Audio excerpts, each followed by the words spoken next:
Взаимодействие щелочей с солями. Берем гидроксид натрия, это щелочь, и сульфат железа 2. В пробирку наливаем несколько миллилитров сульфата железа. При выполнении опыта соблюдаем правило этикетка в ладонь.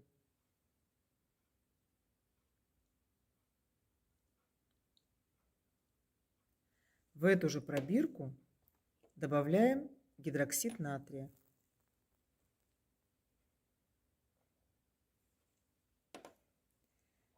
Выпадает осадок серо-зеленого цвета. Но этот осадок гидроксида железа 2 сразу окисляется на воздухе и приобретает бурый оттенок.